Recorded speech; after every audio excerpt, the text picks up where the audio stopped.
Welcome, mountain bikers. No hemming and hawing, no blabbering. Just going to let you know that we're going to take an extra week off. We'll be back January 10th for the next Inside Line. And yeah, Santa Cruz Syndicate. We've got Greg Menard, Loris Vergier, and Luca Shaw. Not much to say. We'll let them do the talking. I hope this episode is as fun to listen to as it was to record. And yeah, let's just get into it. This Vital MTB Inside Line podcast is brought to you by Jensen USA. Shop for great deals and get professional advice on your favorite mountain bikes, components, and riding gear. Over 2 million happy cyclists served since 1994. Visit jensenusa.com/the Inside Line podcast and use code INSIDELINE for 10% off qualifying items. Maxxis Tires. Where the rubber meets the dirt, Maxxis makes no compromise tires for any rider, any trail, anytime. Now try. Hello, it's Loris. Jeez. We're live. Really? No. It's live on Facebook right now.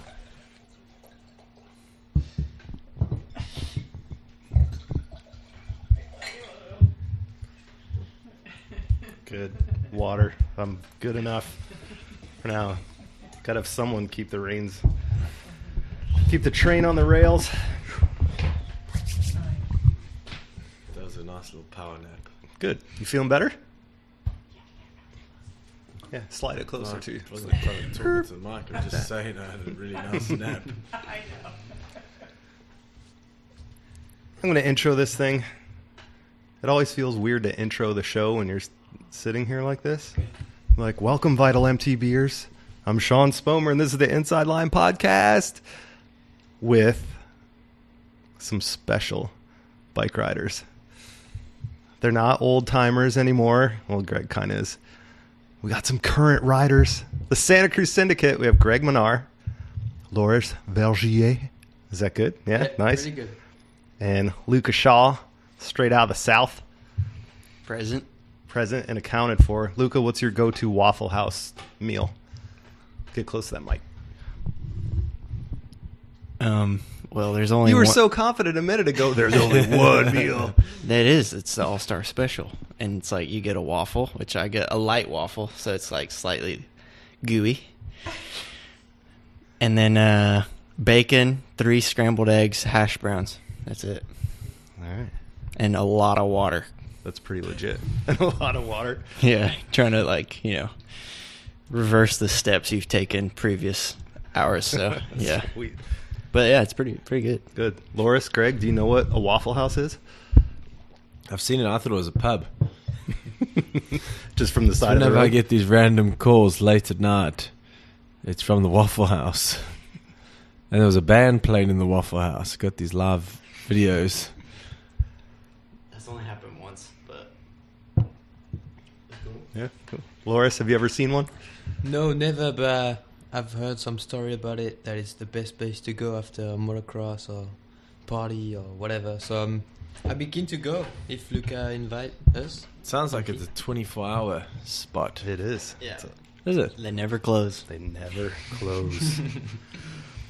All right, well, we're just kind of winging it tonight. Glad you guys could come to the neighborhood, sort of. We get together. Kathy, thanks for making it happen. We got the rookies sharing a microphone, because this is more guests than normal. And my goal, personally, is to basically interview everyone that's important at Santa Cruz besides Rob Roskop. So that's a goal. Think we're accomplishing it right now? Yeah. All right. Rob who? Yeah, yeah. Basically, the people that made Santa Cruz great, that's who I'm interviewing. So, dude, are you guys kind of just eye rolling, like, oh, media duties? Just want to hang out, relax. We were go when to you stuff. arrived. Yeah, I kind of got that vibe when I rolled up. Oh, hey, dude. It's like Sven. It's like when Sven rolls in, you know it's just going to be made up and having to move around to get the good shot and all tough, but it hasn't been so far. Yeah, We had a good sundowner, good sunset photos. It's been pretty easy. Yeah, you're pretty pro at it. Like, you're used to it, huh?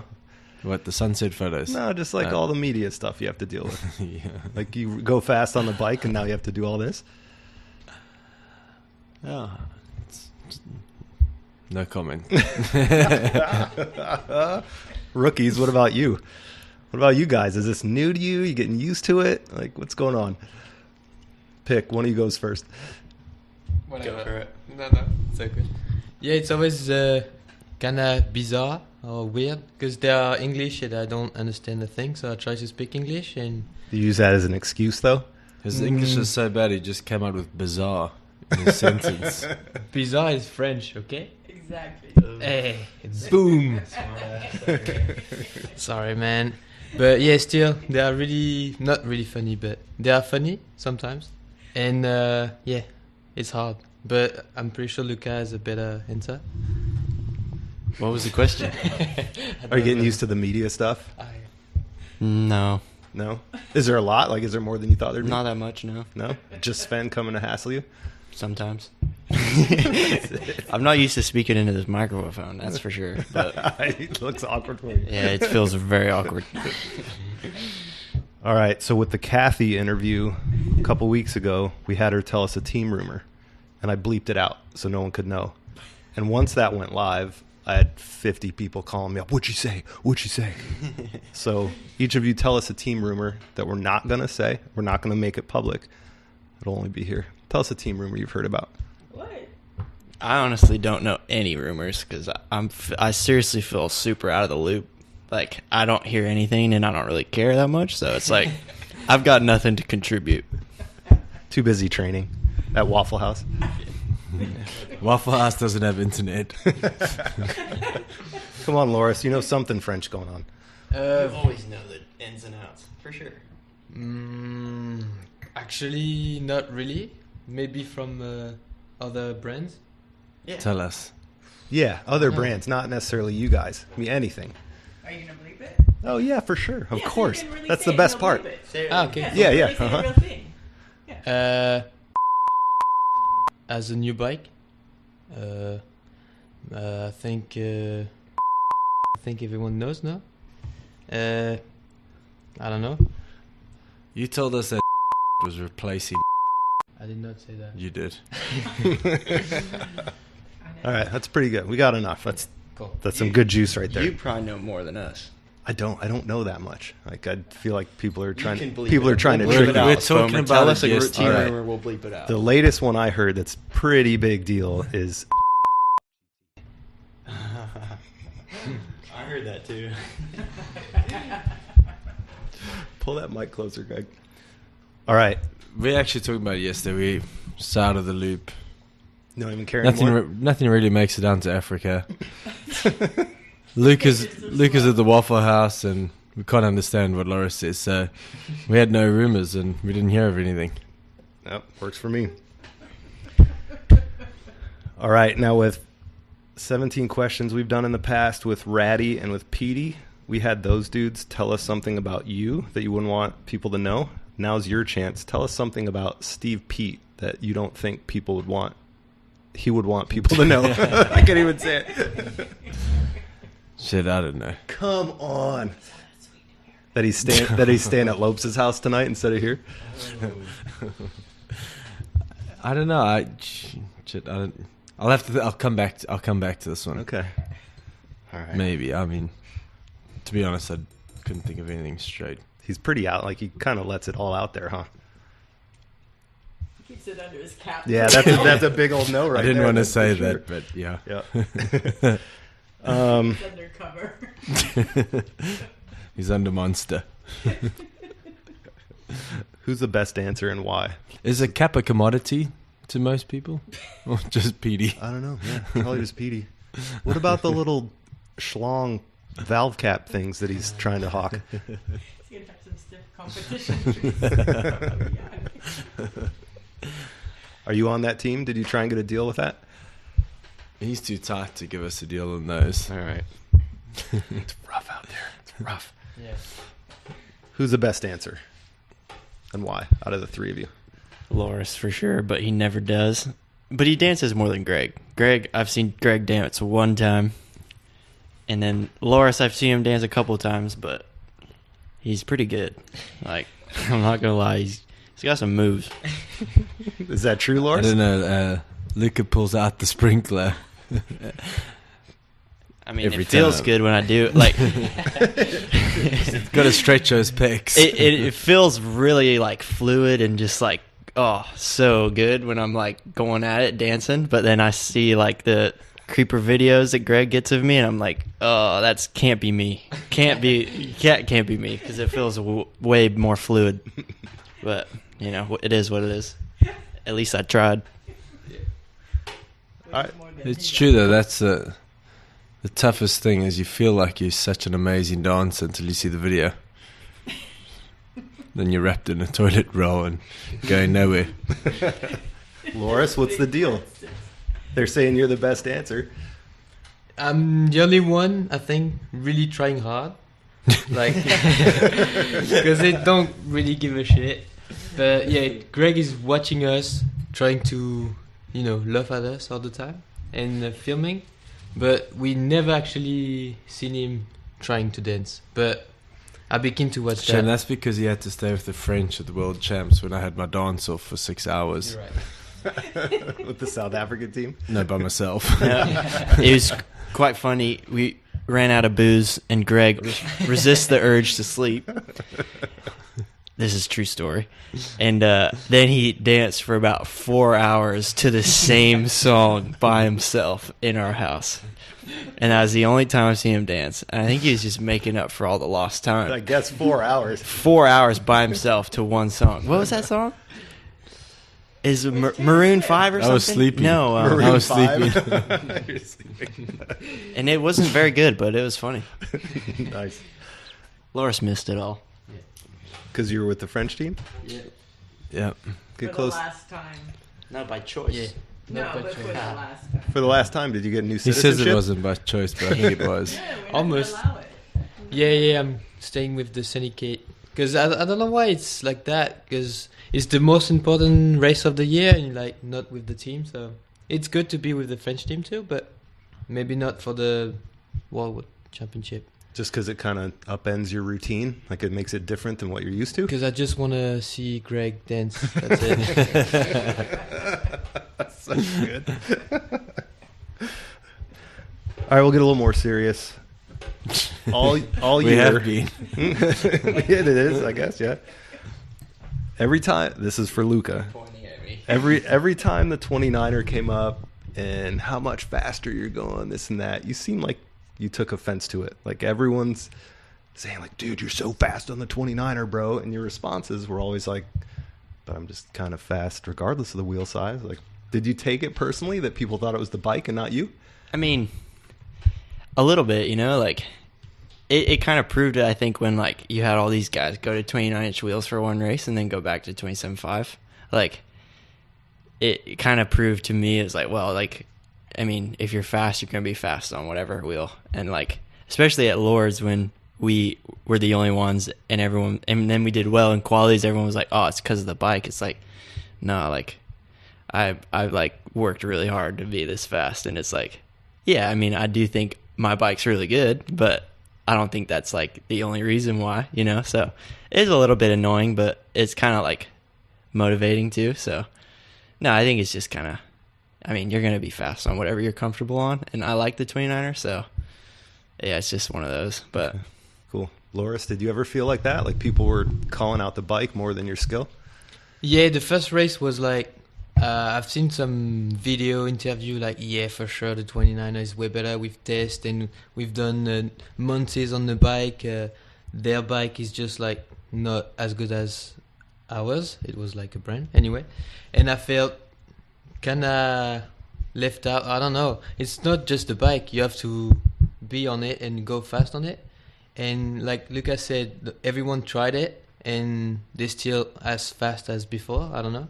So it was just because we were the first one and it was the first race, so nobody really thought about it. But after when everyone tried it, I think everyone knows that we are there and it's not just a bike. So yeah, we proved that it's not just a bike, I think. Yeah. Greg, thoughts? Seems like everyone's like, oh, Greg finally has a bike that fit him. That's why he's doing so well. Yeah, that's pretty accurate. But do you feel like that's giving more? Is that more credit to the bike than you? Yeah, I don't really care. I mean, yeah, it doesn't bother me. It's true the bike did fit me a bit better than before, so I was able to ride it a little nicer. Felt good riding it. Didn't really care what anyone else thought. Yeah. Are you tired of talking about wheel size stuff? Yeah, it doesn't bother me. It's I think it's just progression in different areas. I think half of it was a lot of people just a bit butthurt that we had actually not spoken about it, but gone and done it. And then they all tried to rush and make one and didn't work out, so they went back to the old bike. So I think it was, I mean, I think if we didn't feel comfy on it, or we thought it was just a phase, we wouldn't have gone to it, but we felt really good on the bike, and we felt like it worked for us, and we gelled with it, so we stuck with it. Yeah. Loris, one of the Instagram questions was about you going back to 27.5 at the end of the year. Do you feel like that worked better for you? Like, have you thought about next year and what you're going to do? The thing this year was like Lucas said, you will go fast on whatever you want to go fast on. And on this race, my mind was on the 27.5, and I don't know why, but it was like that. And I think it was just, for my mind. And it worked out pretty well, but I'm pretty sure it's not just the wheels, it's just in the head. And once you get used to it, it's just like, okay, for every races. Just sometimes it feels maybe weird because I'm just the limit. I'm not that tall. So that's why my mind sometimes switch back to 27.5. And I'm like, oh, I might try it again. Yeah. But it's just a switch in the head. And once you get past that, it's just perfect all year long, I think. Okay. And do you think it's kind of size dependent? Like if you're a certain height, it might not work for you? I'm just saying that if you really want to be perfect on the bike, you have to be maybe a tiny bit taller than me. That's It's not hard. It's not hard. Anyway, because some people tried it, like smaller one than me, and they've been kind of struggling. Yeah, smaller. Okay, I understand. Fuck. Anyway, so who are you talking about? I've got a. Okay. Petey's not that short. Nice segue. Yeah. So that was the thing. Okay. All right, Luca. Someone asked if you feel like there's different riding techniques for the big wheels versus 27.5. Like, have you had to learn to ride the bike differently? No, I don't think so. No. Like, I think, I don't know. I feel like it suits me because, like, I'd never met you before. Same with Loris and Luca. I did not know you were that tall. As tall as you are. 6'4"? You didn't know I was 6'4"? 6'4". I know. It's like, what? 6'4"? I thought you're 5'4". Yeah. I know. I get that a lot. All right, because you mentioned actually everyone 6'4", says I look small on the bike. Why do you think people think that? Don't know. Just because, like, I'm a little crouched, maybe. But I don't know. I just think it suits my style. I'm sort of like, I'm not real, like, exciting on the bike, I guess, because every time I feel like I'm, like, on the limit, about to crash, like, going for it, and then I see, like, a video of myself, and I look like I'm going, like, so slow. And I think that sort of suits the 29er. Like, I don't know, I just, like, brake real early and, like, set up real early and just kind of try and carry speed and not, like, maybe the most exciting to watch. But I think for the 29er, it sort of suits it, so works for me. And I definitely don't think I'll ever go back for racing. Yeah. So, yeah, no, all good. Greg, you're going back to 26 next year? Yeah. Okay, cool. This is for Greg. Funny enough, we try to build up a jackal because I needed to do this pump track thing. Yeah. And we couldn't find a 26-inch wheel set in the whole of Santa Cruz factory. Really? I ended up with an Edge front wheel from... An Edge? Before Envy? Before Envy, an Yeah. Edge front wheel. And I don't know, I think it was an Envy rear wheel found somewhere else. Doug had to find that's how Deep in Dougie's garage. Yeah. deep. You want a jackal with 26? That'll be sick to see. Yeah, no, that was for opening a pump track in McLaren Bike Park in San Fran. So, bit tough. Cool. Tough finding those things. Yep. What'd you say, Luca? All right, since Greg's tired, we'll have him answer this first. with these two new guys on the squad, what did they surprise you in any way this year? Like, did you have some expectations about how they might do and how y'all might get along? And what do you think? The first year's over, so. Well, I hung out a lot with Luca prior, and so I knew that was going to be pretty easy. Loris, on the other hand, we weren't quite sure. And but are you being serious, or are you just kind of breaking? No, balls? I didn't really know him very well. I mean, it's he's on the other side of the border. He's on the French side, Mm-hmm. and no, I just never really hung out with him much, and so we try to make sure that with all our training camps we had some activities. So we went surfing and all hang out surfing, and then decided it would be great to go to a Cuban bar and hang out there the weekend before the first World Cup. And it was cool. I think we had a good time, and I think that's kind of set the tone for the rest of the season, that we will continue as a syndicate always has been, that we're going to have a great time off the bike, and then when it's time to race, we race really hard. And so I think that was set the tone. So it was it wasn't easy getting, I wouldn't say it wasn't easy, but I was like a bit nervous seeing how the team would gel, since myself, Petey and Reddy had been a team since 2008. I mean, that's quite a long time. And so all new team and a rider that we didn't really know, and I'd hang out with Lucas, so it made it even harder. There wasn't just really two new guys, it was one. So, but I think everyone gelled pretty good, and I think our opening test session and training camp in Portugal ended up pretty good. Sealing the deal. Nice. All right, and he makes out as though his English is really bad. Meantime, it's pretty damn good. Yeah, he understands everything. Everything. For sure. Yeah. Plus. All right, so we'll go, Loris. We'll go to you, but kind of the same thing. It was your first year on the team. Were there any surprises or kind of expectations that you had that either were met or not met? What do you think of your first year? The first thing I was surprised is like everything you see from outside, like what I thought it would be, it's actually even worse. So it's For better. yeah, For better or worse. yeah. Magnified, yeah. It's like a marriage.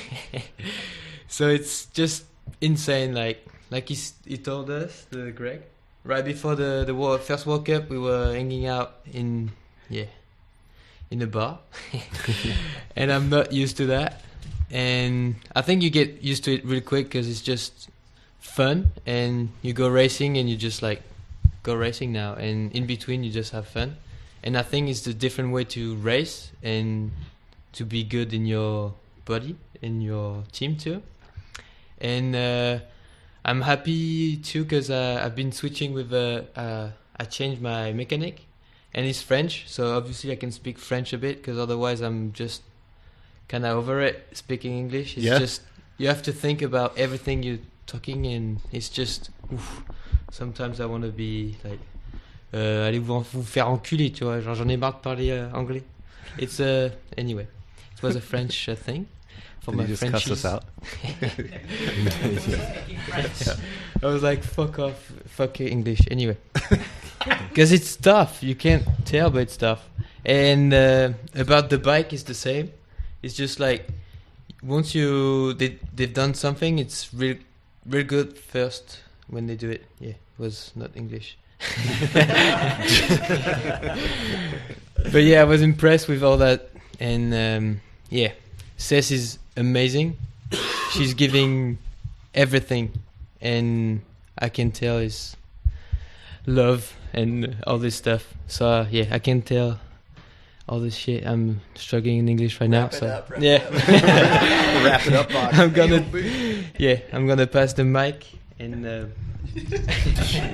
Yeah, Luca. Give us your highlight reel, Luca. What are your biggest letdowns with being on the same team as Greg Menard? I'm just kidding. How was your first year? Where to start? No, it's been like kind of like Greg kind of said. I'd hung out with Greg, I'd hung out with Kathy and like the team a bit. And so I kind of knew what to expect, but yeah, it is so a bit magnified. No, it's been really good, like kind of everything I'd hoped it'd be. And yeah, it's been really fun, and really like the support is on another level. So yeah, it's great. Cool. Do you feel like being on like a factory team? Like, is there a different level than when you were with, the TLD team? Like, because that was a little bit more like privateer with support, right? Yeah, Kinda? yeah. Like, I feel like I've really, like, from when I first started, like, first year junior to, like, last year on SRAM TLD to, like, getting into Syndicate last year, it's like each year has been, like, another step kind of support. And, like, but, I mean, no, SRAM TLD was great, and, like, I feel like I learned so much, and I'm really glad that I had that sort of upbringing, like, kind of earn your stripes, kind of everything you got was sort of, you feel like you earned it, and I feel like that still, so, but, I mean, this year with, just, like, the food that Kathy cooks, and the places we stay, and just the testing, and the training in between, and the, like, the support from Santa Cruz and the mechanics and everything, it's like just another level still. So, yeah, it's been a good progression for me, and I feel like, but I still feel like I've earned it. So, yeah, it's been good, and yeah, everything I kind of hoped for. So yeah, cool. Do you guys ever feel like the fun factor is a distraction?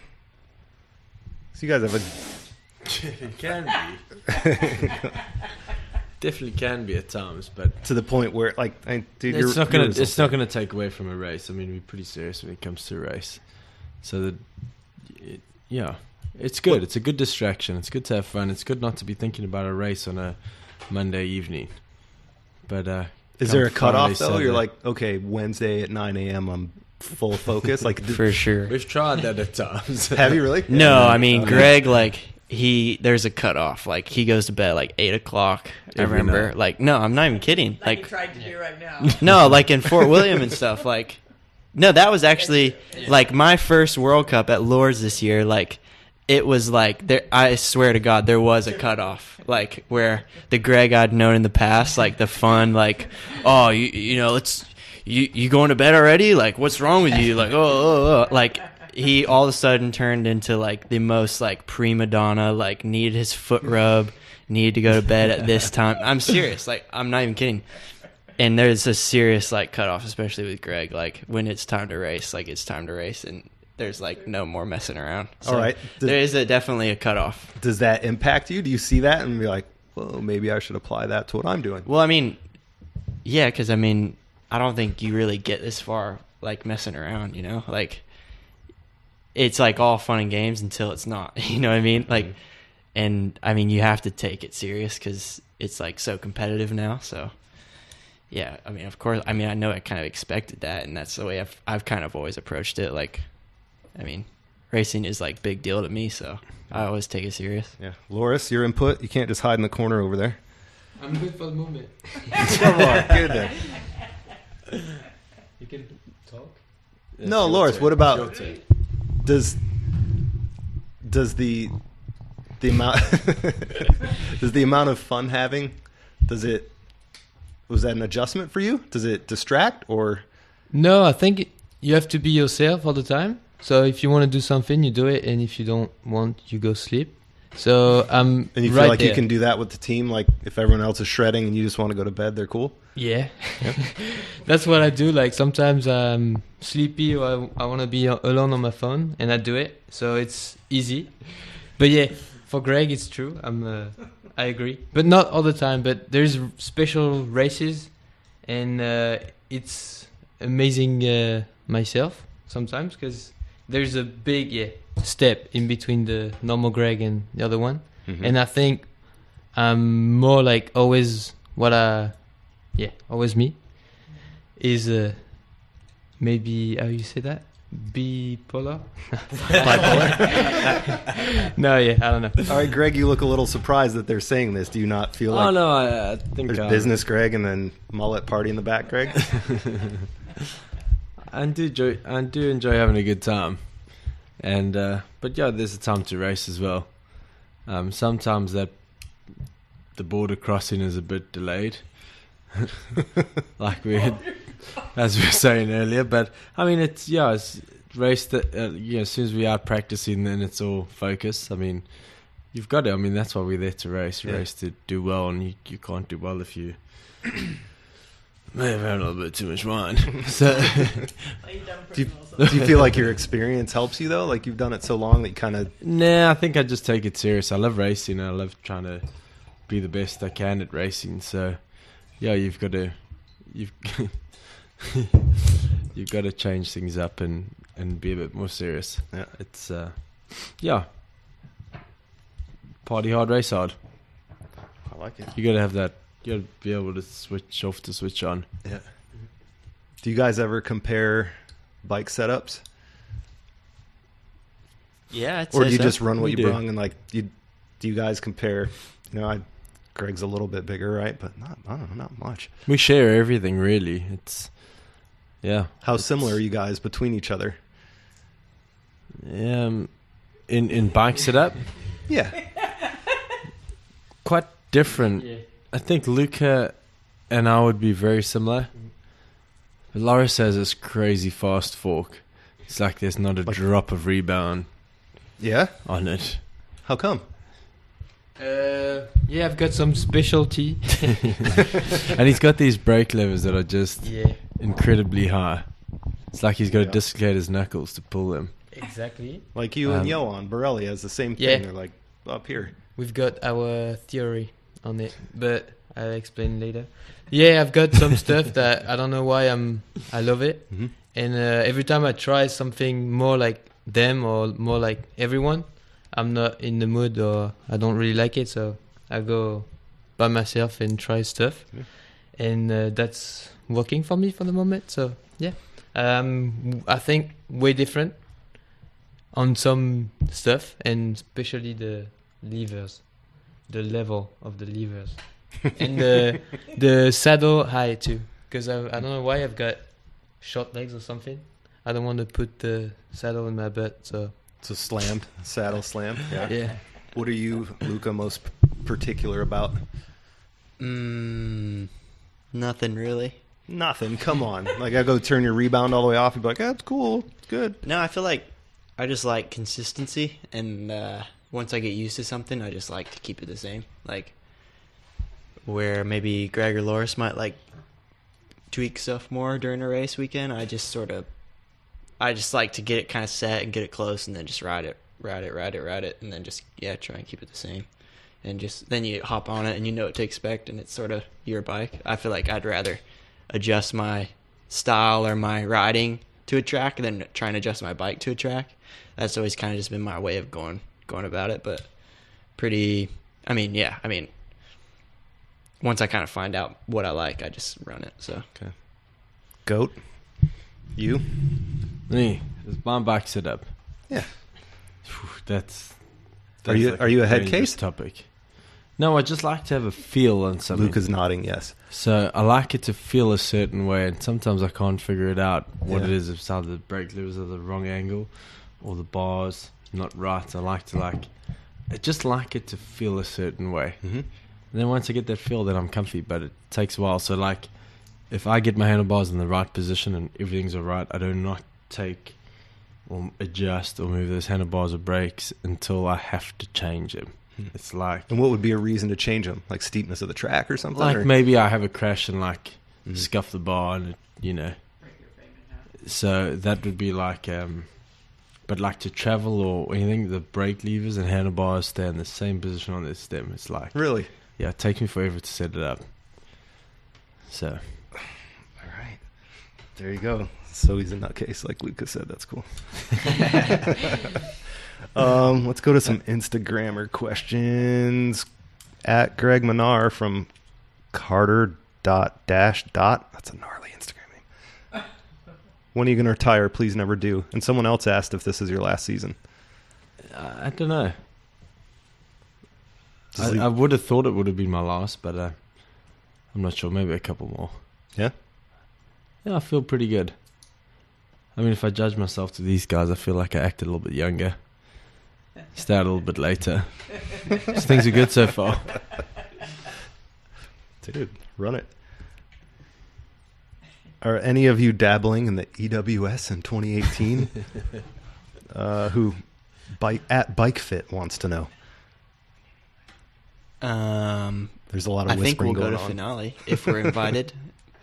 Yes, we're Is that in the plans? We're Sis? going. Yeah. Sweet. Then yeah, I actually I'm voted. I think Loris should do a full season after his performance last year. I think so. He was Pretty damn good. unreal. The French tracks. He'll do really well on them, right? He says he hasn't never been to finale, but you know, when he was right up there, I think he was just like all the others out there weeks before. Sent posts like he was in Mallorca on holiday. Meantime, we had spotted his van in finale 3 weeks prior.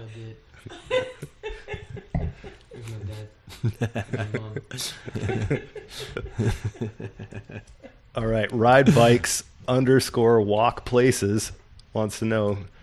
Did your rear triangle really get worn out by the flex on the 29er wheel and numerous times per World Cup race? Or is that an urban myth? Did Marshy create this one?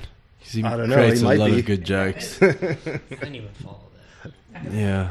Yeah, I think they're saying your rear triangle got worn out by the flex of the 29er wheel. Nah. No? Urban myth? Yeah. Someone's overthinking things. Yeah.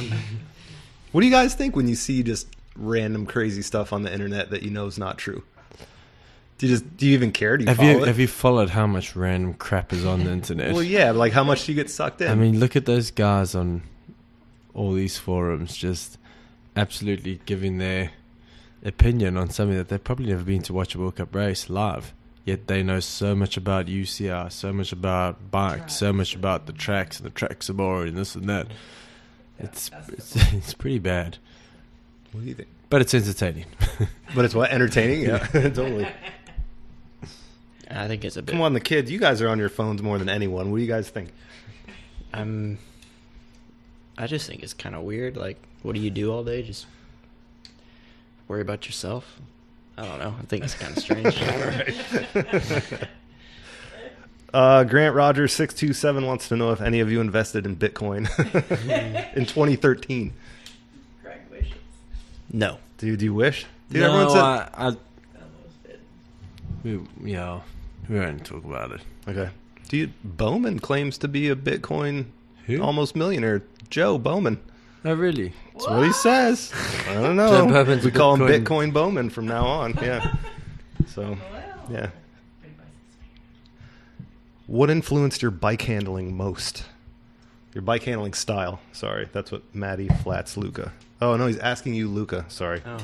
Maddie Flats asks Luca, what influenced your bike handling style Are the you most? lying, Sean? Well, I grew up sort of on like a little XR50, and then like when I was 8, I started racing BMX, and then I raced BMX till I was like 16. Pretty into that, so I'd say mainly BMX, and then sort of dabbled more into mountain bikes, and then kind of switched over to mountain bikes. So, just BMX and just riding as a kid. I don't know, sort of somewhere in between there. Did you ever pick any rider and were like, I want to be like him? Not really. I mean, like, I feel like every year I'd be like, oh man, whoever you kind of looked up to at that time. Who are some past examples that you looked up to? Like in mountain bike racing? Yeah. I didn't really follow mountain bike racing until I was probably like 15. Okay. So, I was super into motocross and MotoGP and stuff like that when I was real little. So like Ricky Carmichael and like James Stewart and Valentino Rossi and that kind of those were like my first heroes. And then I raced BMX, so that was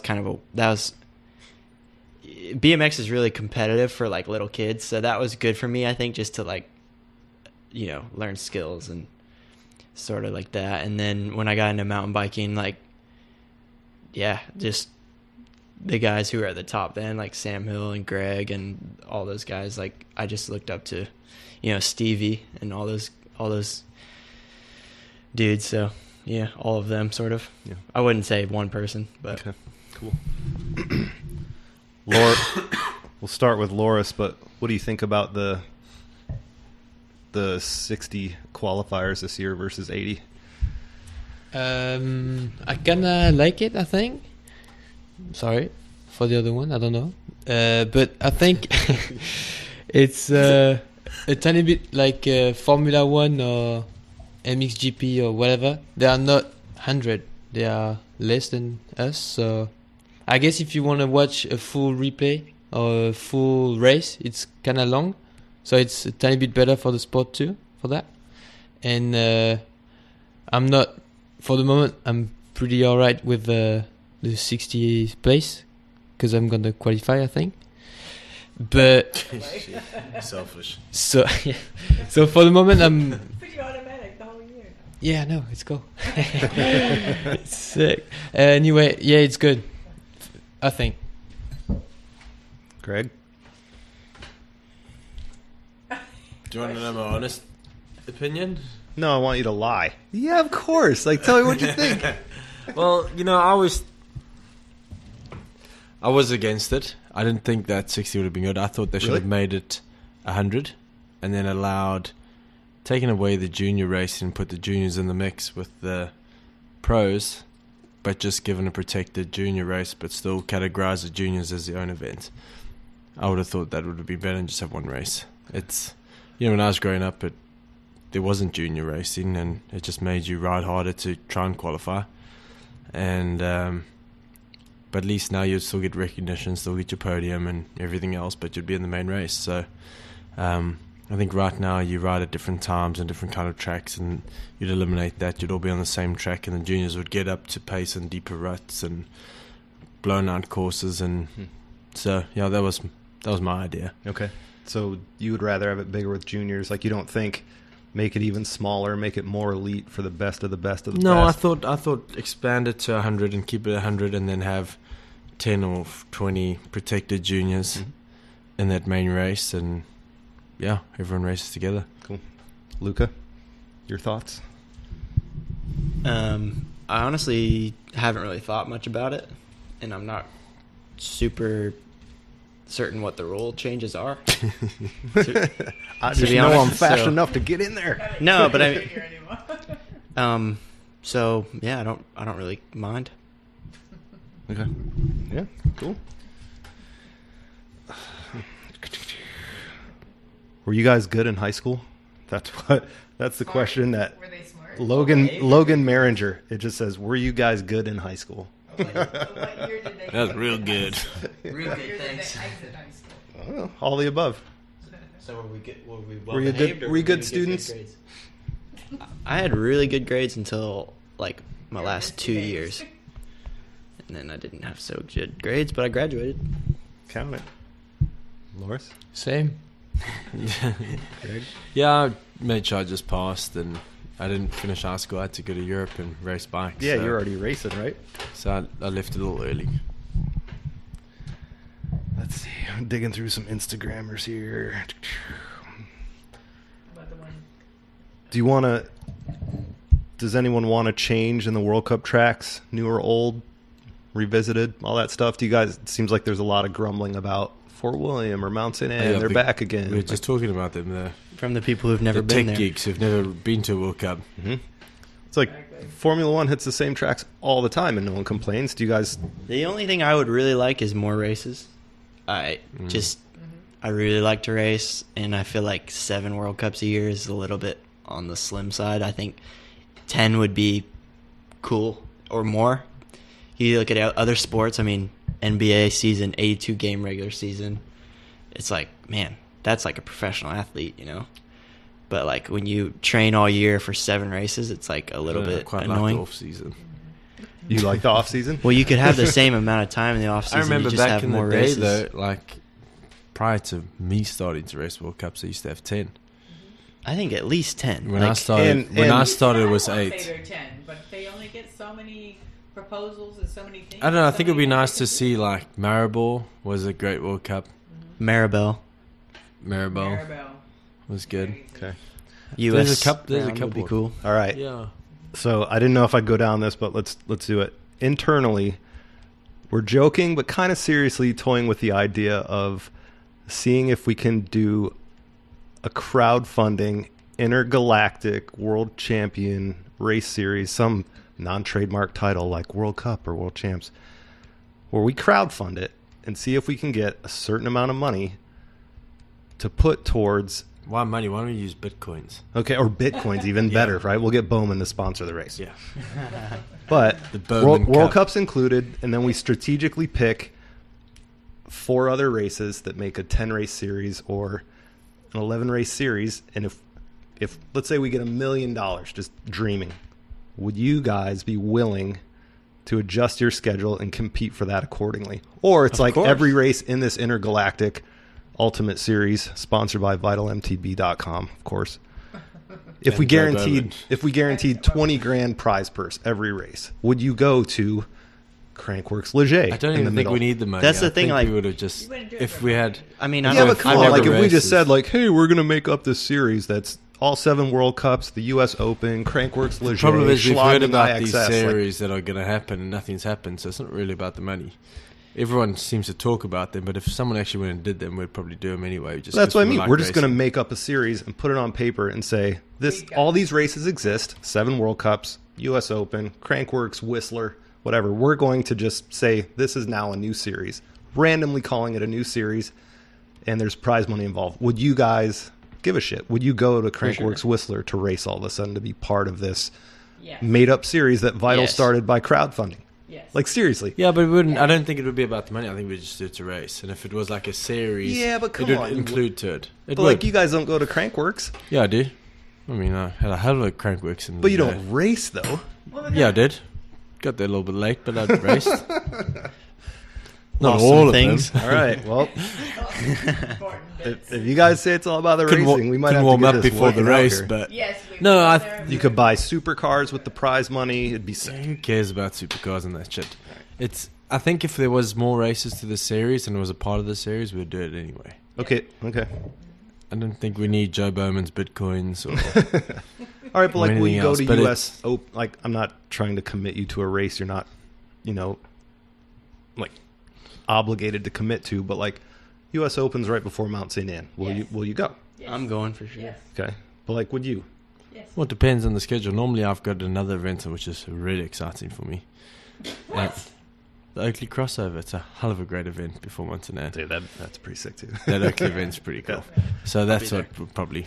Okay. And But, But yeah. you know, if it's part of the series, and we would include it. Without even thinking about I it. figure if we crowdfund and then we can get brands to like match certain prize levels, we can get you guys everyone the problem- minimum wage $800,000, just like a long snap NFL kicker.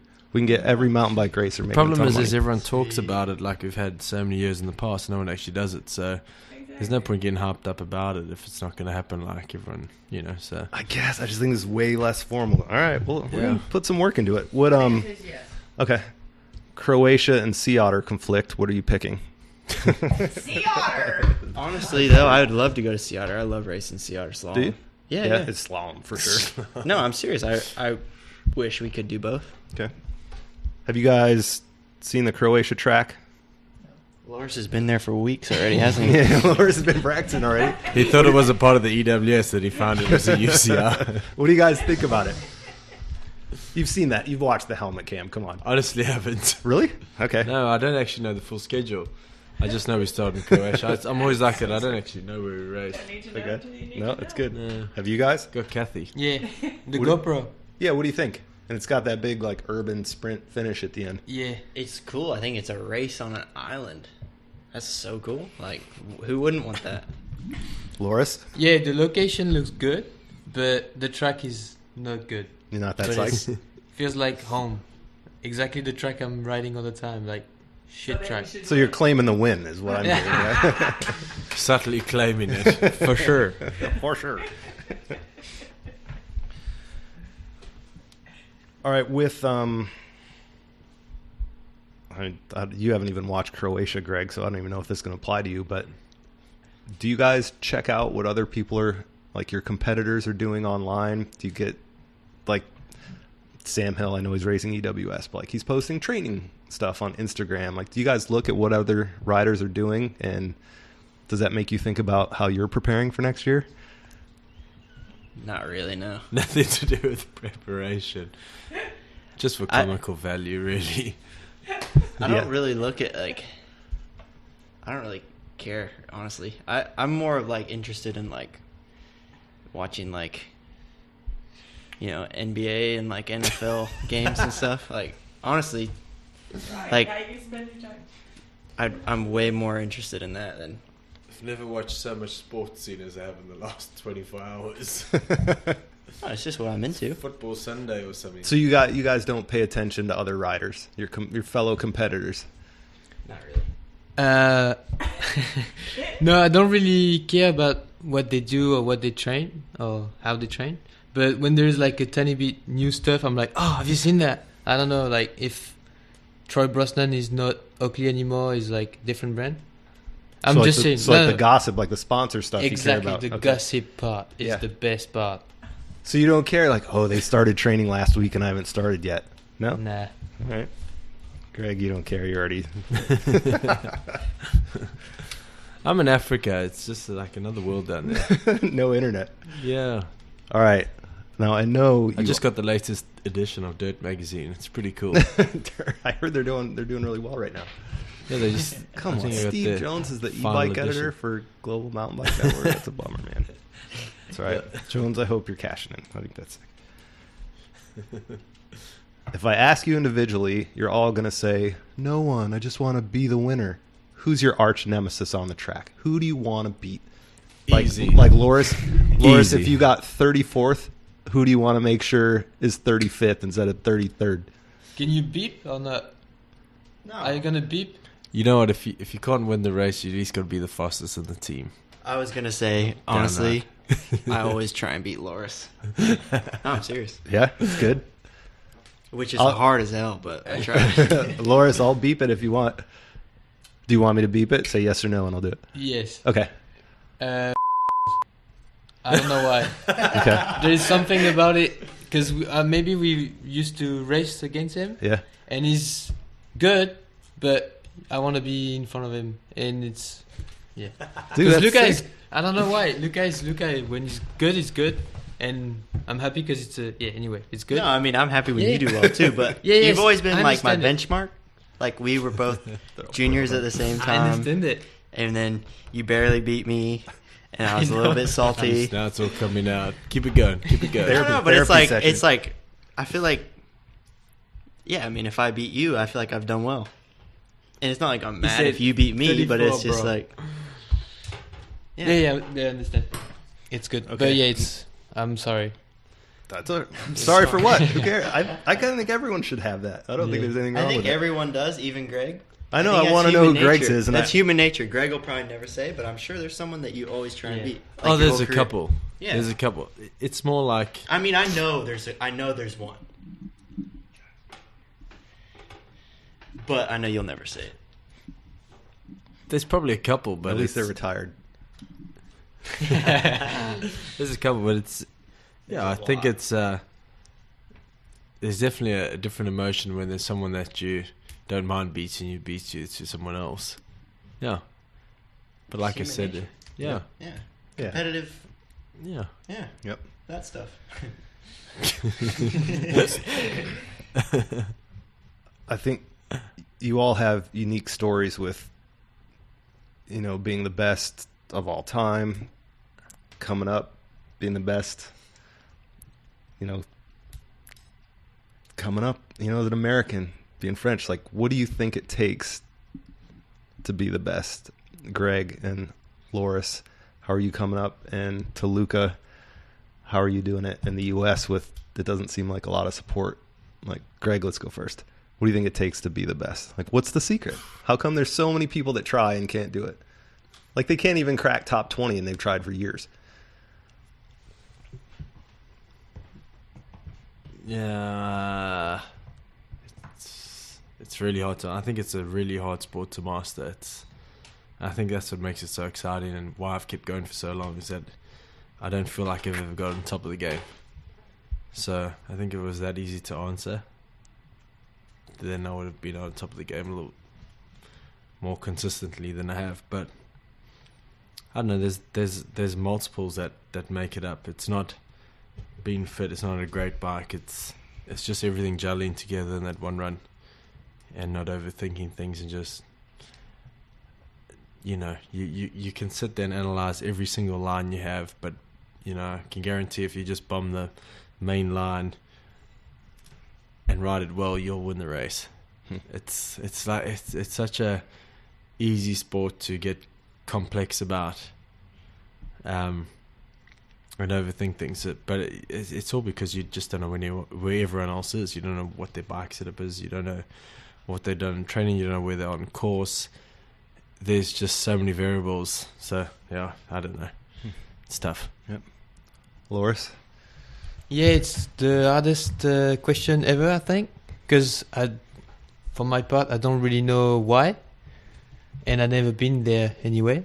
But I think it's maybe a mix in between hard work and smartness. I don't know. Do you feel like you have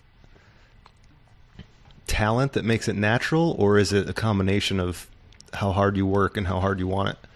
I've seen something, I think it's Poland or something, who posts like talent is effort or something, like a quote like that. And I think it's a mix in between, like when you're young you got something to work on and being good after. So if you are like, you can work on it anyway, but it's easier when you start with something like a talent or something. But yeah, I guess we all have been with a good run and stuff, and we can't put every single time a perfect run. So it's a really tough question. Yep. Yeah, cool. No, that's sick. And Luca, especially like with what seems like the lack of kind of U.S. downhill scene, how do you think you've made it? It almost seems like you didn't even have to go through like, a national series and all this. Like you were just all of a sudden like racing World Cups and doing all right. And maybe that's just ignorance. I don't really. I feel like that's sort of a cop out sometimes when you say, "Oh, it's hard for me to get to that level without the like grassroots support or whatever." But then you look at Greg, and he comes from South Africa, and I don't really think they have much of a scene down there for downhill racing. So, and you know, like other people from all over who, you know, they didn't need that like, you know, they didn't need to be like pampered up to this level with all the support and all the sponsors and all this stuff that at the end of the day doesn't mean anything. Like, so I mean, yeah, I don't really feel comfortable answering that question because I don't feel like I'm there yet, and I don't think I'll be there for a long time. You know, I feel like you're always trying to improve and always trying to get to that next level. Like, doesn't matter what your results are, doesn't matter how fast you are. You know, you're always trying to reach that next level. So, I mean, for me, it's just that's what I'm sort of addicted to, and that's what I love. Just like pushing myself and trying to improve every year and in any way you can. And it's always been my dream since, you know, as long as I can remember, to be like a professional athlete. And I don't want to stop until I've, you know, done the best I can. So it's addicting, and I love it. So I'm just gonna keep going as far as I can. Cool. Good. Who's the unsung hero of the Syndicate? And I'm not trying to get you to say Kathy necessarily. Kathy. Right? Did I not just prove it right now? I mean, I don't know. You're forgetting Dougie Fresh. So we got two. We got two. There's Kathy, who's holds everything together. Does, I think, the most work on the Syndicate. Although Rob would like to credit as himself as, but he doesn't. Rob who? It's actually Kathy. Yeah, Rob's some ex-rollerblader from the 70s. And Kathy, I mean, does a ton of work. But let me tell you what, Dougie Fresh somehow pulled out playing, what is this little thing called? A harmonica? A harmonica. In a band in Lenzerheide. And it was incredible. Like, this hidden talent. And, I mean, I haven't really heard of harmonica in a band much in South Africa. So when I saw this and he was like leading it out, was flipping impressive. Dougie's like a man with hidden talents. Like Marshy says, he went to Morzine and suddenly he's like ripping on skis. And you go riding downhill and Dougie's right there behind you. You go to band and there's Dougie with the harmonica leading it out. He's just like, he's like this hidden talent in many different disciplines, whatever you want to call it. That's awesome. I actually got a video somewhere. I'll try to pull it up. Yeah, send it to me. We can put it in the on the page with us. Let me find it. All right, let's we'll end it fairly lightheartedly, but based on riding styles. Listen to this. Let's turn it up. All right, time out. The goat's got a video. We'll put it on the mic. No technology at the table. This is not Blues Traveler. Listen to Dave. Oh shit, what's going on? Dave comes in with harmonica.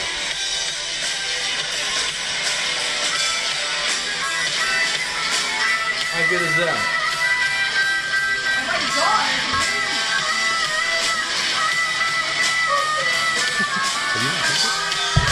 Really? Just your Yeah. legs are high. You showed me that in the car interview. It's sick. Pretty cool, huh? Yeah, it's super cool. It's amazing. We'll have to get him on just to do a harmonica podcast. You know, he probably wouldn't because he'll probably tell you that he doesn't know how to play it because he's really shy and he just doesn't like attention. But He just busts it out. yeah, Yeah. Do you know how many like serious athletes he's worked for? Like Lance Armstrong and Cheater. yada yada yada. Yeah. And Lucas Shaw. Yeah, and Lucas Shaw, top of the list. Yep. Yeah. All right, based on your riding styles, which animal would you be? That's how we're gonna end this one. And maybe should we let Greg answer for these two? We'll let everyone answer for someone else. Greg answer for Loris and Luca. What animals would they be? Loris. Aww. Yeah. Have you ever seen Loris ride? His eyes would go like a Loris. They're just all big and just Does he know? attention seeking. Yeah. It's so cute. And Luca, Oh. A bull. the bull. No. Bull. Like the raging bull. She says, no, maybe not so much. back it up there, Terry. An animal. Hamster. Nope. Odd one. I think Greg is a stick or a tree.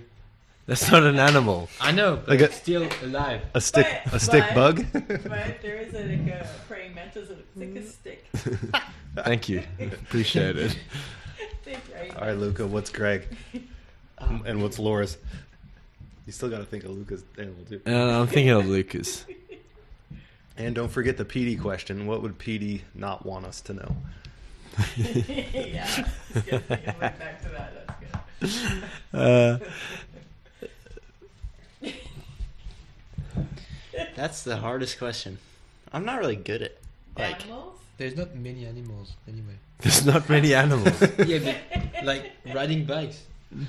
So Yeah, no. We can't compare. Yeah, riding style for animals. Oh, Lucas. Giraffe. Thank you. I don't know. That's so hard. I can't think of it. Yeah. You're like the bear. We're tanking here. We're tanking. You're Bears. like the bear. No, that's a No. bit too aggressive. Yeah. I feel like Loris might be like a Snake. Lucas like a lizard. Snake. I was gonna say Loris. You know, is like a lizard. lizard with its, because he rides like with his head kind of straight up and forward, and And its his body's tongue comes out moving, all so the his time, just body like a all, lizard, his of body course. moves a lot. Lucas like underneath, and his head's really solid and straight and Like a cheetah. flowing where he wants to go. So he's kind of. Oh, Have you ever seen that video on like Facebook with that lizard running from the snakes? Yeah. Like You that. know, it's moving quick, but it's smooth and fast. Its head's just focused. Yeah. Dude, you do. That's You Luca. have. Actually, Loris is also really similar in a way. Which way? So like really quick but smooth. You have No, PD like- head. PD head. Like you and Graves have PD head. Like if you ever notice in a corner, their head's like super perpendicular to the ground, but their bike's doing all this stuff. Like it never moves. Like their head doesn't move. PD head. Yeah, look at it. And Graves too. So, but he's on a Yeah, I different was team. just I going don't to care say, about like, him. Loris is All right. a similar thing where his head's very solid where he's going. Okay. body I like it. moving. All right, this hopefully spark some debate, and this can be the last question. Who gets the most sideways? Who whips it the hardest? Luca? I feel like I do, but I don't. I know I Ew. don't. No. Yeah, I've No, got no. pictures. You want me to show you? Does the it count? clip? You can't whip a 29er. Luca, Greg, and I. I don't So think it's- so. I think How bro. brave of you. you get more sideways than Greg. That's You do, Loris. You. That's pretty cool. I thought you guys would all be fighting for yourself. Like, I whip the most sideways, but you're fighting for the team. I mean, No, I I do, imagine I just do, trying to but I be know I polite. don't. Yeah, you I've really- seen that there was a picture from Montadan one year, and I thought like I was about to scrape my pedal going off this bridge, and my bike was like straight up and ratty. It was like way flat. So I know I can't twist it. It's like, Luca, Loris, have you ever seen Greg do a heel clicker? No? yeah, I've seen him do a hill clicker on a dirt bike. Yeah. I was there. Not on his bicycle. Okay. Dorno in Italy. I was actually pretty impressed. Dude, you still bring those out? No. They don't look I like had that. to bring it out. We were messing around the motocross track Yeah. now in the off season, a big team session. So I had to just jump past them and bust one out. I think I actually busted one and then cased the jump. I remember Fort William last year Or on the this. highway. You looked. That's pretty I nasty. was like, Come on, tell us Greg. it- That's tell- Greg. tell- Yeah, that was sick. What'd you say? Yeah, because I remember watching live the thing, Oh, and like I this? put the replay, bro. Look. It's pretty good. Scrubbed. Lots of good whips going on. What's a sidewalk slammer? I think Joe put that in the question. It says, how many sidewalk slammers can Luca do before he forgets his own name? What is that? I know. Do you know what that is? Oh man, I've never had a full one. But you familiar with Four Loko? Oh, yeah. So you drink half a Four Loko, and then you fill the rest of the can up with 2 shots of tequila and malt. 40 And thanks for tuning in, Colt everyone. This has been 45. the Inside Line Podcast. and more malt liquor like Colt 45. Holy crap. And All right. Straight to Waffle House. Yeah. it is so gross. The Waffle House special. It is the worst drink I've ever had, but a couple of my friends drink them, and it's like that's what they drink before they go out, and then they don't spend any money at the Who, bar. Trump? Because that concoction is worth like What's his name? Yeah, maybe it's like French rum. $5 tops, you know and his then name. you're on a level, and it's Fort Loko, so you get the energy buzz, and that's sort of like before you go to the bar, you drink that, and then I mean, don't take it from me because I've never finished one because they're so gross. But then it's kind of like economical because then you don't spend a whole lot of money at the bar. Most bang for your buck. Yeah, That's what exactly. That sounds like Baller on a budget. Trump drink. What's his name? That's not Colby. That's a different one. Sounds like somebody who would do. Walker for sure because he's a fucking animal. But All right. Greg, tell us your Steve Pete moment. The thing he doesn't want anyone to know, and we'll bleep it. So we can wrap this show up. Loris is half asleep. So It's are like, I can't really think. Besides trying to do a bush dive and headbutt in a pole, I mean, it wasn't that funny, but Phil the plumber? it was. Oh, yeah. See, I can't remember all Okay, this that's stuff. pretty good. So, Tell that one. we're in Morzine, and it's. you. And do I have to bleep this one out? No. I don't think you need to. Okay. He's I mean- retired. Doesn't count. Yeah, exactly. I mean, I was going to tell the story where Steve had some hair sticking out the back of his helmet, and then Josh said, "Hey, well, in American, your bangs. In English, you'd say your fringe is sticking out the back of your helmet." That was pretty funny. But anyway, we're in Morzine, and we decided to have a couple of mojitos after a day's riding, and Steve just somehow was managing to like whistle to this barman and just stick up his hand with 4 fingers up, saying another 4. Kept going with a little whistle like that. And then the night progressed, and anyway, we're talking about how it's quite hard to go out and have a good time sometimes because there's like lots of people that need to have a photo, and you just want to have a good time, and You're just such a superstar. it now, gets a Greg. rest. And we were talking about that, and Steve was like, I know, you better this and that. So anyway, that must have been playing in his mind because he went out and tried to convince these guys his name was Phil the plumber with his monster cap on. And I think they found him in a bush. He had done a bush dive and ended up just getting comfy in there. And end up going home with these guys with Phil the plumber and continuing the night like only Phil can. So he's got quite a unique look. So when you're trying to convince people your name's Phil and then pretend you're a plumber, which he was, it's quite a good story. So Phil's quite legendary in Morsey these days. Sweet. With that, we'll wrap it up. You guys ready to go to bed? A little sleepy? I'm feeling good now. I had a coffee and a bit more wine. Let's go through some more. You want to do some more? Let's do some more, because you can edit. Let's keep it going. Greg retiring, whatever. There's a... Greg, can you ride a small frame? That's not that cool. Yoga 23 make you... Greg, what was your first bike? We've already seen that stuff. What about some Spomer questions? I think I've kind of run through most of them. Jeez. Arch Nemesis, excited for the first race, 60 qualifiers. What's with Greg's helmets? How's that? Oh. One of them the other day. Do you guys know how much the other gets paid? I was a little scared to ask that one. You don't have to answer. No. I'm pretty sure I'm at the bottom of the totem pole, but that's about all I know. How's racing different? Is there team strategy on race day? Oh, yeah. All right, race day. If you go first, is there feedback to Greg at the top of the hill or Loris, whoever's last down or second to last down? I think that's what separates the Syndicate from other teams is we are a team. Yeah, communication? We honestly do help each other in any way we can. If I had to why come... wouldn't you? Well, other teams don't teams really not? operate... Yeah, for sure. There's so much like rivalry in teams and stuff. I think that's why we're different. We help each other with bike setup. We're on track helping each other with lines. If one of them had to come down and find a hazard or a problem, I'm pretty sure they would find a way to let whoever's else at the top know. And that's what I think separates the Syndicate from the rest of the guys. It's like we're actually supportive of each other doing well, even if they, one of these young guns beats me or I beat them. I think it shows. Like you see the footage after a race and one of us does well, we might beat the other one or whatever. Everyone's just as happy and like everyone's all stoked. It's a team. It's a real team. Yep. Yeah, I think when you look through this book, you see how many photos you have of you guys hugging one another after. Yeah, no, I started to feel a bit weird. They're making me a bit awkward at times. But Can you bleep that out? You can. Do you guys watch the full race recaps or do you just watch your runs? Like, what do you do like post race? Well, I mean, I usually come down with plenty of time to watch all those. I always do. Yeah, it's like The why whole wouldn't thing, you? like you'll watch everyone. Yeah. Yep. I mean, they only show like 20 now, so you might as well. Yeah, Loris. Yeah, sometimes you don't really want to see what you've done because you've done some retard stuff on track. Will you not watch your run, or do you always watch it just No, to see? I always watch it, but I feel bad.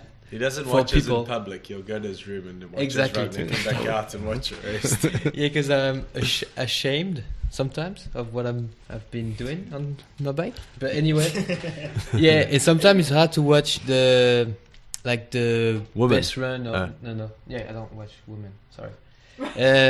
Yeah, like the fastest man, you don't really want to see because you're like, fuck him. But yeah, that's it.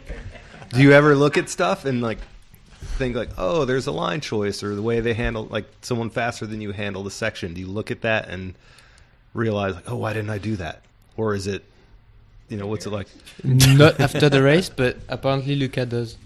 Yeah, I mean, like, why wouldn't you? It's like, it's a chance to learn, try and get better. Like, do you see drastic line choice differences? Not or is it usually, just- no, but it's like, someone's like style or, how they went through a section or whatever. Like, why wouldn't you watch it?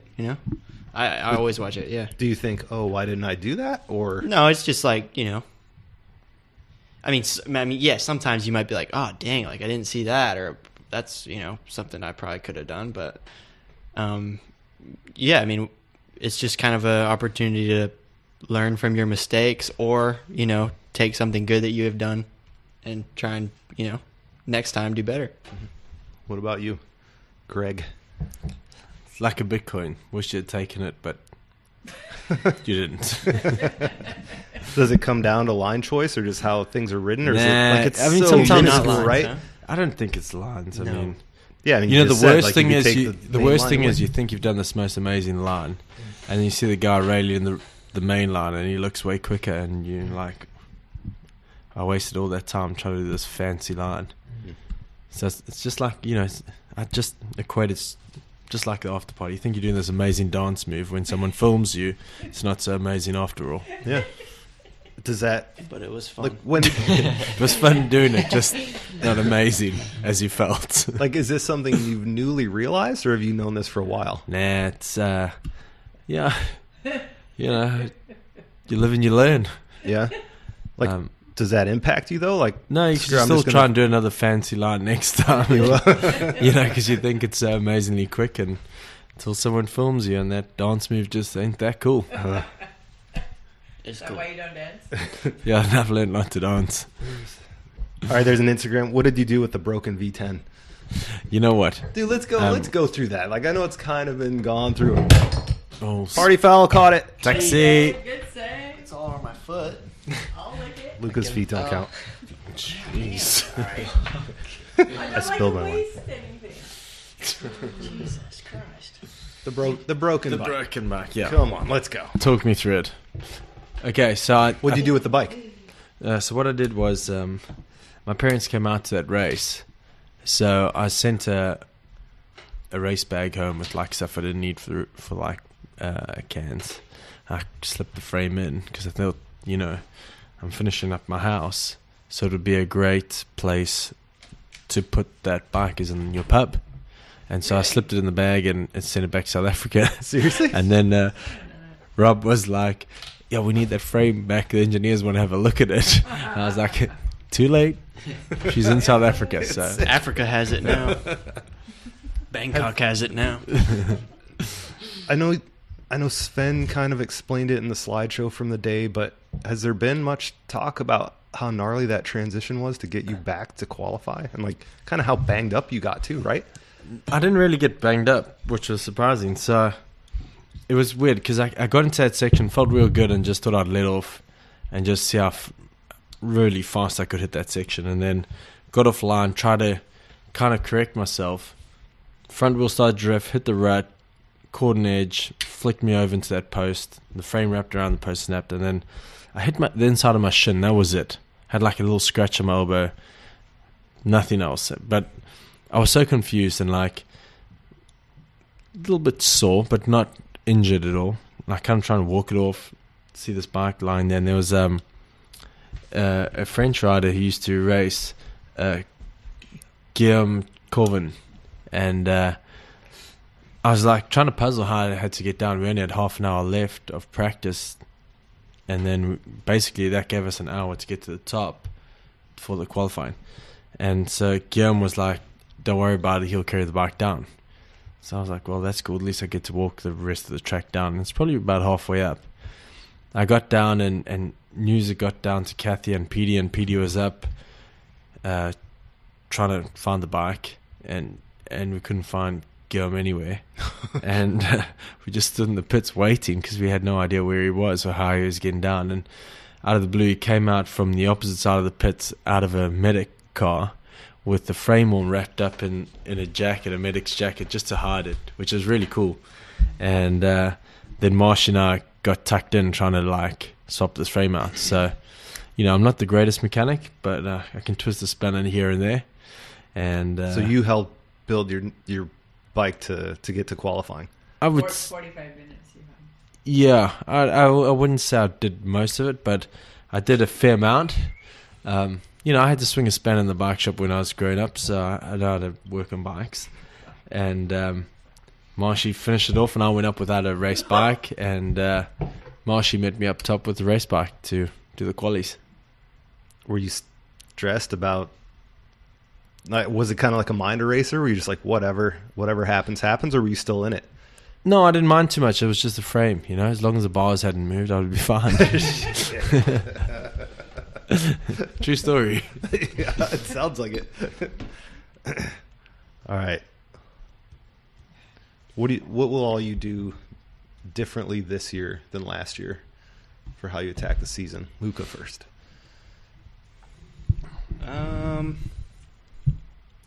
Not a whole lot, honestly. I feel like last year I was pretty prepared, and I just didn't have much momentum on my side, and like I feel like every race I had a good result in me. I just didn't, for some reason, I couldn't like pull it out and couldn't like race to my potential. So yeah, I mean, I'm just gonna try and be even more prepared and even more fit and ready this year, and then give it another go. But what's like mentally, what's the difference between qualifying day and race day? Because you've had some super sick qualifying results, and then race day doesn't always add up, right? Yeah, I mean, I feel like each year I race, like sometimes I'm like, I'll struggle in qualies and then I'll be better on race day. But yeah, I mean, it's sort of just, it's hard. I don't really have an answer. It's like, I think this nowadays, it's like almost like everyone treats quali like a race. And do you get nervous in the gate for either? I'd say it's kind of similar, For like, both days? Yeah. So I'm just going to, prepare as best I can and, work hard and try and be ready when that time comes and then see what happens. But I'm feeling pretty confident about this year. I feel like I had a lot more in me this year than I showed. So, I mean, I'm more just excited to get back and try again. So cool. Loris? I think you were maybe talking about me, about the quali, because I was like always doing good qualies, and finally in final it was harder because I wasn't expecting to be there on quali, because I don't know why I feel smooth and not fast, and it's actually working well. So I'm really stressed on the race day, and trying to do what I've done in quali during race day would be perfect. So I guess trying to build the weekend a bit differently would be better. Do you look at it that way, like it's kind of a building block to race day?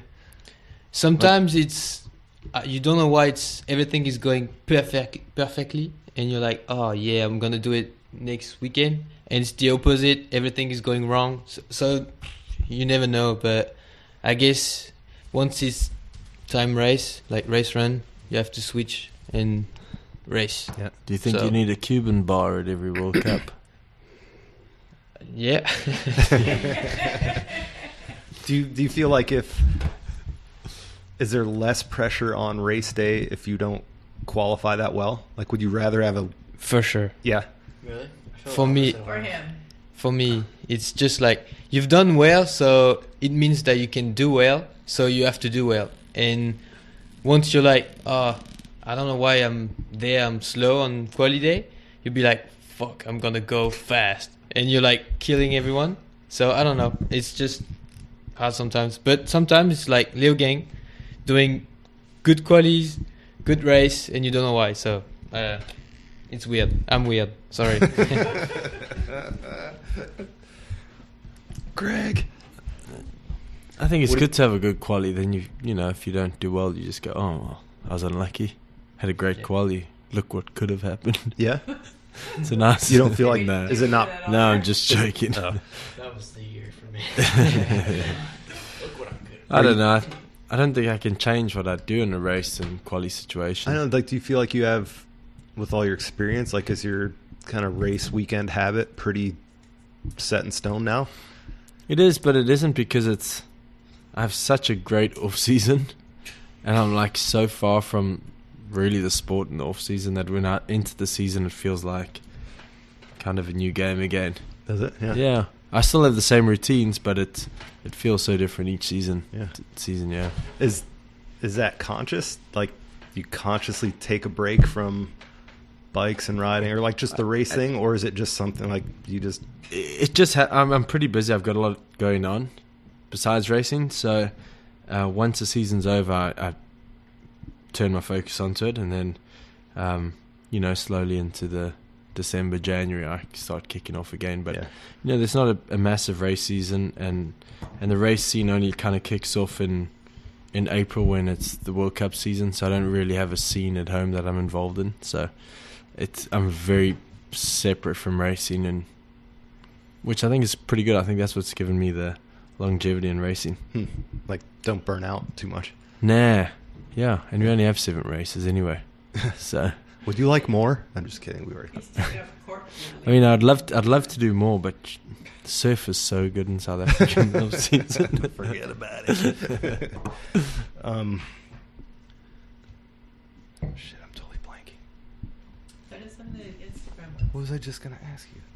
Oh, is Leo Gang as bad as? How come so many people complain about Leo Gang, but then it's always Because they've one of the never been sickest there. races? Yeah. Because what? Because they've never been there. Exactly. Well, it's like not this year, but whatever, 2016, and when it rained, that was honestly like one of the hardest tracks How come? because it was that like stumpy root section where there's just mud and roots everywhere, and like It was like really fresh dirt. Like it didn't. yeah, kinda like clean I don't think away. I made it through there one time except for like yeah, the only time I made it through was my race run, I'm pretty sure, without crashing. I think It the was like super hard, like for me. yeah, Leo Everyone Gang just- always has technical sections that are pretty tough, and I think that Especially when it rains. they had like some man-made stuff, and some of the riders had a problem with it, so then they ended up changing it and like filling it all in, which now made it a lot faster this year, and maybe a little too fast, I thought at times. I mean, I think we with some sections way too quick now, which is probably more dangerous. But I've always thought that Leo Gang, you know, although it's got a flat section in the middle, it's always been pretty steep. It's a steep track. You know, the gradient when you do turn down is pretty steep, and it's got a kind of good variance of everything. So I don't understand. I know we go in a bike park, but if you look at, you know, how we kind of align ourselves in the economy of cycling, we're a bike park sport, really. And so to race at a bike park should be the kind of norm, because, you know, that's working within our industry. So to have it more natural, yeah, we should. But you're going to have tracks like Leo Gang, and we need them. So, you know, I think they do a really good job of a bike park and try and make it as natural as they can around a bike park. Yeah. Does it? So, Is it kind of like, is antithetical the word? I don't know. Does it go against what you're trying to accomplish if you're focusing on a track you don't like? Like, what do you do if you get to a track you're not satisfied with? you shouldn't. I mean, it's a World Cup, so you should be racing on all variants of tracks. So, like bike parky or steep or whatever, you should try all of them. And of course, you're not going to like some of them. And most of the time, the guys who don't like the track are the tracks they don't feel they can do well on. And I think that's what unfortunately happened with Leo Gang, is the team that was complaining about the track was a team that didn't really do so well there, and now they've changed it to something, and I think it's gone in the wrong direction, because I felt it was a lot better with the man-made stuff than without. Well, it's like everyone races on the same track, so Yeah, deal with stop it. complaining. Yeah. You know, we used to go race in South Africa, which was, yeah, it had a long pedal section and whatever, but, you know, if you look at the podium there, it wasn't far different to the podium in Champaret, where it was steep alpine stuff. So I don't know why all these guys are on there high horse about riding more natural, whatever. It's just, I don't know. I think they're just trying to hype up all the internet geeks to comment more. That's it. Maybe they're just trying to gain followers. I don't know. What track are you looking forward to most in 2018, Luca? Every year I look forward to Andorra the most, probably. That's my favorite track. And I think, It's also one of the best after parties. well, that is Just honest, saying, that just is my saying. I favorite was just track throwing it every out. year, But pretty much. Andorra is like, it's pretty pedally or kind of like flatter at the top, right? It seems like that gets overlooked a little bit. But I mean, It's only to the first bridge, it's my. and then you do not put a pedal in at all. Yeah. That's It's, that's the track I look forward to the most. Yeah, and is it because the steeps?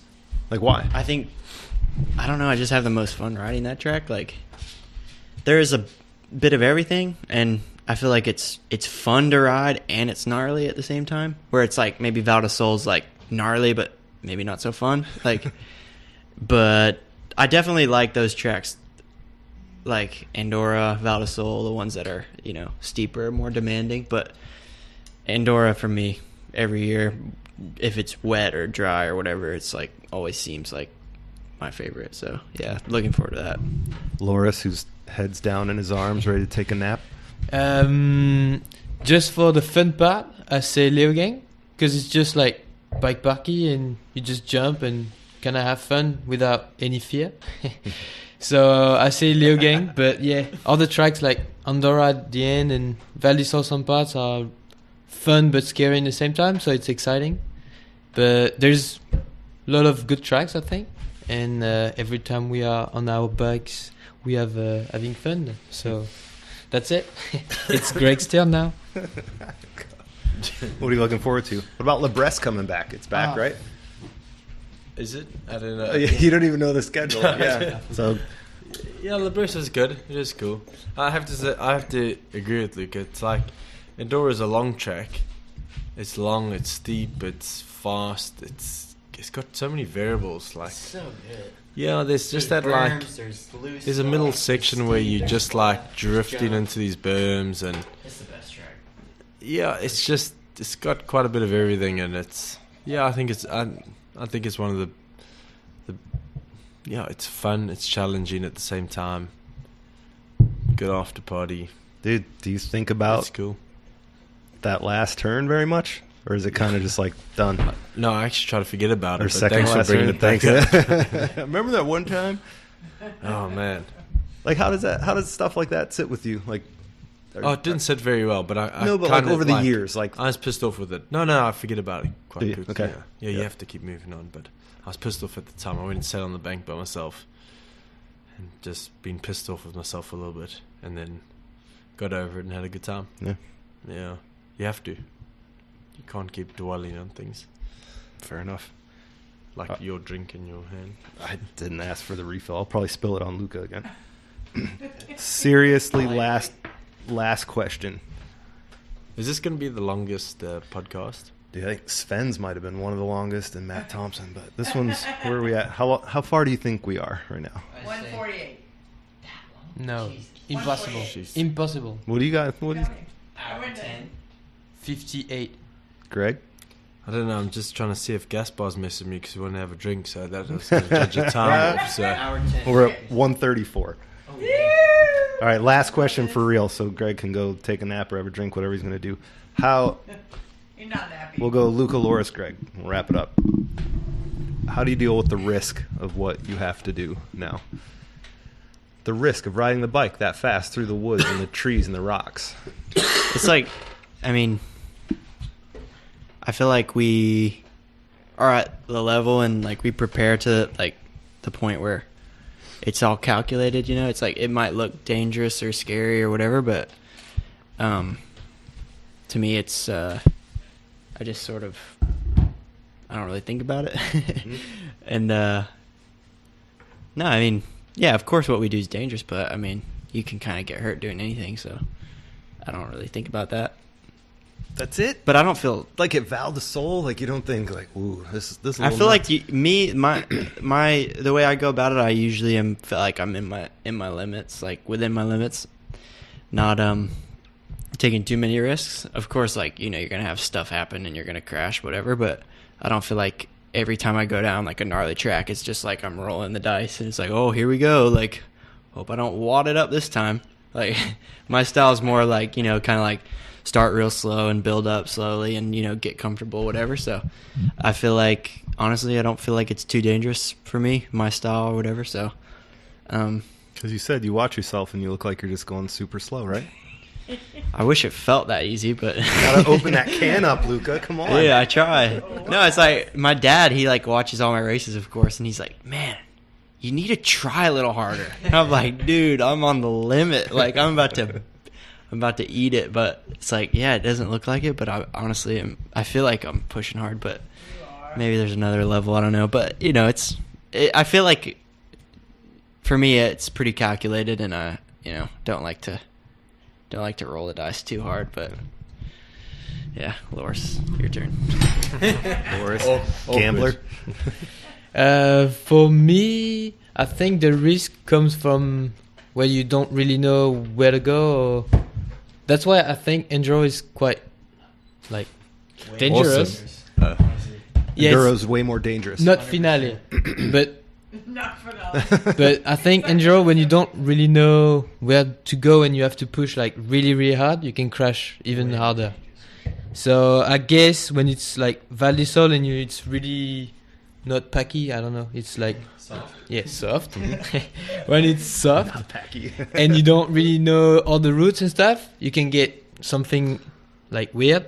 But once you get to know the track or the thing, it's just your fault, and the risk is you. You're the risk. So yeah, like Luca, sometimes you roll the dice. I roll the dice sometimes. Mhm. I agree. What's it take to open up? Like, let's say you have the track dialed, but you know you have to do something a little bit more to go faster. Like, what does it take to open up to that? I don't know. A There's hot like chick on the side of the track. no, I can see that. I'm going too fast. No, there's something. Sophie's standing on the side, shaking her hips. And the worst is like when everything is going well, you have to push a tiny bit too much and everything goes wrong right now. So I think it's just like confidence. When you have too much confidence, it's bad. Like, yeah, it happens. Yeah. But yeah, you have to be really well prepared to crash. So You're so confident, you're prepared to crash. yeah, that's why I'm riding with body armor and stuff. I'm scared. Like, I roll the dice sometimes. I agree. Are you full, like head to toe? I'm full. Like He's full like body a- armor, sorry. He's like Knee, a Ninja elbow? Turtle. Yes, Yeah? I've got my body armor and He wears a baseball knee. cup. He's even Yeah. got those rollerblade little things that go in the front of your hands Teeth so you one. can do a little grind. Yeah, I wish, but it's just like annoying. But if it wasn't annoying, I'd put everything. It's just if you crash, you'll be like, ah, good, it saved me. Full 'Cause- cocoon. Greg is lucky for The that. turtle shell. Oh, Raphael over here. Anyway, that's it. People ask that, though. Like, why do you guys wear such minimal protection, Loris aside in this case? But, like, Yeah, because you go for it sometimes, and there's trees, so yeah, you but, don't like, want to kill a tree. yeah, but if you slam, it takes you out for the next 6 weeks. What if you're wearing pads and it would have been like 3 days? But hey, okay. You Is wear that jinx everything. talk? Greg for like You now wear 10 stuff. years, and you only Yeah, DNS one time in 10 fucking years. What's that got to do with protection? Exactly. Well, you've crashed and you're still starting. All right, let's go to Greg and the risk. And you seem like you've opened up a little bit about that. Just like you feel like you've taken more chances or been kind of looser than maybe ever. you've been in the last couple years than ever. Raw dog. Yeah, I think I just more manage risk, like Free Willy. knowing when to free it up and let off. I think mine's like more managed. Mhm. Sometimes though your management can get a little wrong and you open her up in the wrong section, Here's a femur.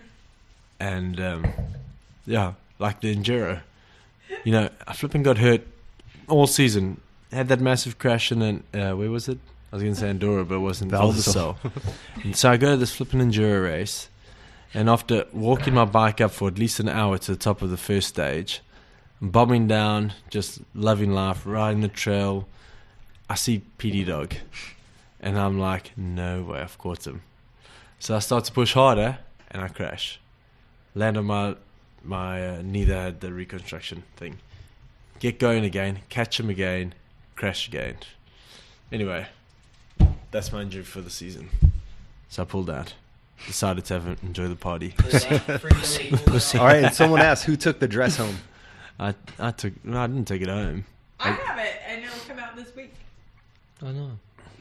Why? What? It always comes out in testing. We're not. What's up? Are we timing? Loris looks scared. No. Yeah, we might be, because we might have. You guys time testing, and is The problem is has to wear a Loris dress? gets nervous because he feels really comfortable in the dress. You love it. You more than anybody. But that's really what happens. You time, and the slowest has to wear a dress. Yeah. For what? For like, how long do you wear For the the dress? dinner. For pleasure. After dinner. In Depends. public? No way. In public? Loris wears it to a dinner with just us in bumfuck Portugal, but I wear it for a whole night out in Santa Cruz. So You did not wear it the whole night out. You wore like your clothes over it. Wait a minute. No, it just all When were depends. you ever the slowest, Loris? You never Lusa. wore the dress. Lusa. You went. Oh, right. That's it. Yeah, that one. Only time. Yes. The only time. But you didn't wear it out to dinner. You just wore it to like. I know, I'm lucky. Yeah, you got lucky. He You wore got it PA. to bed with PA. But I kissed the dog. The And the thing. fox. So Kiss the fox. Josh the had fox. docked the fox. If you know what docking is, he docked the fox, and so we gave Loris the fox, and he kissed the fox that Josh had docked. But he didn't Now know. he adds ace. And you don't want to know. I don't even understand what's Yeah. happening, Yeah, man. you Yeah. don't want to know. Leave it there. All right. Do do doom do do do do doom. Jeez, at least. If you're lucky. Greg Menard, Loris Vergier, Lucas Shaw. Thanks, guys. It's been fun hanging out. That's what I think, anyhow. So I think I'm not biased. Thanks, I'm Sean. not biased. Thank you, guys. Here's to a good 2018. Thank you. Bye bye. Thanks for tuning in to Vital MTB's The Inside Line podcast. Episodes drop every other Wednesday. Thanks to Jensen USA and Maxxis Tires for the support. Follow us on Facebook, Instagram, and Twitter at Vital MTB.